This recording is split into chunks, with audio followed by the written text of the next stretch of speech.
Welcome to Hari bikes. இன்னைக்கு பார்த்தீங்கன்னா March 3, 2025. போன வாரத்துக்குரிய லோ பட்ஜெட் ஸ்ப்ளெண்டர் எல்லாமே சோல்ட் ஆயிடுச்சு. இது இந்த வாரத்துக்குரிய லோ பட்ஜெட் ஸ்ப்ளெண்டர் 2 வண்டி ஸ்டாக் வச்சிருக்கோம். ரெண்டுமே ஹீரோ ஹோண்டா ஸ்ப்ளெண்டர் ப்ளஸ். இது பார்த்தீங்கன்னா 2011 எஃப்சியே முடியலை. இது பார்த்தீங்கன்னா 2006 எஃப்சி எடுத்துட்டாங்க. திருப்பி 26 வரைக்கும் எஃப்சி இருக்கு. ரெண்டுமே 26 வரைக்குமே உங்களுக்கு எஃப்சி இருக்கு. மதுரை வண்டி எந்த ஒரு வேலையுமே இல்லை, எடுத்து ரைட் கண்டிஷன்ல இருக்கு. உங்களுக்கு பக்காவா இருக்கு. இன்ஜின் நல்லா இருக்கு. ஸ்டிக்கருமே மெயினையும் பார்த்தீங்கன்னா அவுட்லுக்கும் பார்த்தீங்கன்னா ஒரு வண்டியோட வந்ததே எது ஒரு மாற்றமும் இல்லை. அந்த இந்த ஸ்டிக்கர் எல்லாமே பார்த்தீங்கன்னா வண்டியோட வந்தது எல்லாமே பக்காவா இருக்கு. ஒரு 20,000 பட்ஜெட்ல ஒரு 2 வண்டி நம்மகிட்ட ஸ்டாக் இருக்கு. நேரில் வாங்க. இந்த 20,000 ஃபிக்ஸட் கிடையாது, நெகோசியேட் பண்ணியே கொடுத்தோம். 2 வண்டிக்குமே நெகோசியேட் பண்ணியே கொடுத்துருவோம். ஃபைன் இருந்தால் கழிச்சோ கட்டியே கொடுத்துருவோம். இல்லை எனக்கு வந்து ஃபினான்ஸ் போடுற மாதிரி கார்பரேட்டர் வண்டி வேணும்னு கேட்டிங்கன்னா ஒரு 16 வண்டி ஸ்டாக் இருக்கு. கார்பரேட்டர் வண்டி 16, ஒரே ஓனர் மாதிரி வண்டி. ஃபினான்ஸ் வேணும் ஒரு 20,000 முன்பணம் கட்டுங்க, பாக்கி உங்களுக்கு ஃபினான்ஸ் போட்டு கொடுத்துடலாம் அந்த வண்டிக்கு.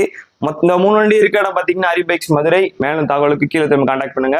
ஃபினான்ஸ் பார்த்தீங்கன்னா மதுரை பக்கத்தில் இருக்க ஊருக்கு மட்டும் தான் ஃபினான்ஸ் பண்ண முடியும். ரொம்ப வெளியூருக்கு நம்மளால பண்ண முடியாது, அரேஞ்ச் பண்ண முடியாது. நீங்கள் இங்கே நம்ம டெடிகேஷன் கொடுத்து உங்கள் ஊரில் போய் ஃபினான்ஸ் நீங்கள் வேணால் பண்ணிக்கலாம். தேங்க்யூ.